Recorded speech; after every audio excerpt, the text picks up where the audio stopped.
আমি জানি আপনারা যারা এই ভিডিওটি দেখছেন তারা আমেরিকাকে দু চোখে দেখতে পারেন না। আমিও পারি না।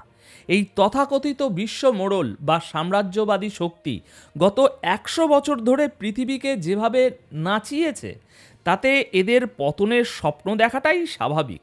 কিন্তু ভাই, একটা কথা আছে, শত্রুকে ঘৃণা করো কিন্তু কখনো দুর্বল ভেবো না। যুদ্ধের ময়দানে নামার আগে শত্রুর তলোয়ারটা কতটা ধারালো সেটা মেপে নেওয়া কি জরুরি নয়? অবশ্যই জরুরি।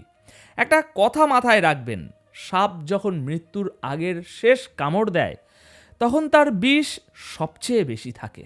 আমরা যারা আমেরিকা বিরোধী, আমরা যারা চাই রাশিয়া বা চীন উঠে আসুক, তাদের জন্য আজকের ভিডিওটা দেখা ফরজ। কেন জানেন? কারণ আজ আমি আপনাদের সামনে আমেরিকার এমন এক গোপন ভয়ানক পরিকল্পনার কথা তুলে ধরব যা শুনে আপনার রাগে গা জ্বলবে ঠিকই, কিন্তু একই সাথে ভয়ের একটা ঠান্ডা স্রোত মেরুদণ্ড দিয়ে নেমে যাবে। আমি আমেরিকার প্রশংসা করতে আসিনি, আমি এসেছি আপনাদের সাবধান করতে। আমি এসেছি দেখাতে যে আমাদের কমন অ্যানিমি ঠিক কোন লেভেলের প্রস্তুতি নিচ্ছে আমাদেরই ধ্বংস করার জন্য। ডোনাল্ড ট্রাম্প এমন এক ঘোষণা দিয়েছেন যা শোনার পর বেইজিং থেকে মস্কো, এমনকি আমাদের দক্ষিণ এশিয়ার নেতাদেরও রাতের ঘুম হারাম হয়ে গেছে। আমেরিকা তৈরি করছে এমন এক শয়তানি শক্তি যার নাম দেওয়া হয়েছে ড্রিম আর্মি। দেখুন, শত্রুর ঘরে যখন আগুন জ্বলে আমরা খুশি হই, কিন্তু শত্রু যখন সেই আগুন দিয়ে এমন অস্ত্র বানায় যা আমাদের ঘর পোড়াবে, তখন আর হাসাহাসি চলে না, তখন প্রস্তুতি নিতে হয়। আজকের ভিডিওটা সেই প্রস্তুতির জন্য। আমেরিকার $1.5 ট্রিলিয়ন এই মারণ খেলা আসলে কি? চীন রাশিয়া কি এর জবাব দিতে পারবে, নাকি আমরা সবাই মিলে একটা নূতন দাসত্বের যুগে প্রবেশ করছি? দর্শক, আজ ডোনাল্ড ট্রাম্প এমন এক ঘোষণা দিয়েছেন যা শোনার পর মনে হচ্ছে আমরা আর বাস্তবে নেই, কোনো সায়েন্স ফিকশন সিনেমার ভিতরে ঢুকে পড়েছি। মানে মানব ইতিহাসের সব রেকর্ড ভেঙে, লজিক আর অর্থনীতির সব অঙ্ক চুরমার করে আমেরিকা এমন এক সিদ্ধান্ত নিয়েছে যা শুনলে চীন রাশিয়া তো দূরের কথা, আমেরিকার নিজের বন্ধুদেরও হার্ট অ্যাটাক করার উপক্রম। প্রিয় দর্শক, আমেরিকা তৈরি করছে এমন এক ড্রিম আর্মি যাদের হাতে থাকবে ঐশ্বরিক ক্ষমতা।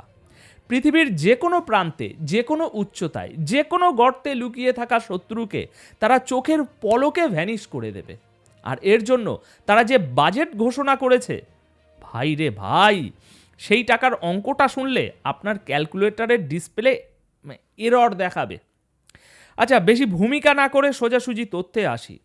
দর্শক, ডোনাল্ড ট্রাম্প ঘোষণা দিয়েছেন আগামী 1 বছরের মধ্যে আমেরিকার মিলিটারি বাজেট হবে $1.5 ট্রিলিয়ন। এখন আপনি হয়তো বলবেন, দূর মশাই, ডলারের হিসেব মাথায় কাজ করে না। তাহলে দাঁড়ান, সহজ করে দিচ্ছি। আমাদের দক্ষিণ এশিয়ার দেশগুলোর কথা ভাবুন। ভারত, পাকিস্তান, বাংলাদেশ, এই সব কটি দেশ মিলে একত্রে যতটা না খরচ করে তার চেয়ে বহুগুণ বেশি টাকা আমেরিকা শুধু তার বন্দুক আর বারুদের পেছনে ঢালতে চলেছে। আচ্ছা, আরেকটু গভীরে যাই। বর্তমানে রাশিয়ার সাথে ইউক্রেনের যুদ্ধ চলছে। রাশিয়া তার সর্বশক্তি দিয়ে লড়ছে, তাই না? সেই রাশিয়ার সামরিক বাজেট কত জানেন? মাত্র $120 বিলিয়ন। চীনের মতো সুপার পাওয়ার যারা আমেরিকাকে টক্কর দেওয়ার স্বপ্ন দেখে, তাদের বাজেটও $220 বিলিয়ন। আর অন্যদিকে আমেরিকা একাই $1500 বিলিয়ন। মানে চীন, রাশিয়া, ভারত, ফ্রান্স, ব্রিটেন সবার সামরিক বাজেট এক পাল্লায় রাখলে যে ওজন হবে, আমেরিকার একার বাজেট তার চেয়েও ভারী। পৃথিবীতে মাত্র 10টি দেশ আছে যাদের মোট অর্থনীতি বা জিডিপি $1.5 ট্রিলিয়ন বেশি। অর্থাৎ একটা আস্ত উন্নত দেশের পুরো অর্থনীতি আমেরিকা প্রতি বছর শুধু তার সেনাবাহিনীর পিছনে ওড়াবে, ফুঁকে দেবে। আর ভয়ের ব্যাপারটা কোথায় জানেন? এই টাকাটা কিন্তু এখনই খরচ হচ্ছে না, 2027 সাল থেকে এই টাকার সুনামি আছড়ে পড়বে। ট্রাম্পের সোজা কথা, আমি এমন এক সেনাবাহিনী চাই যা হবে ইনভিজিবল বা অদৃশ্য এবং অপরাজেয়। এখন প্রশ্ন হলো, এত টাকা দিয়ে ওরা করবেটা কি? টাকা কি উই পোকায় খাবে? না বস, ওরা এমন কিছু জিনিস বানাচ্ছে যা আপনার কল্পনার বাইরে।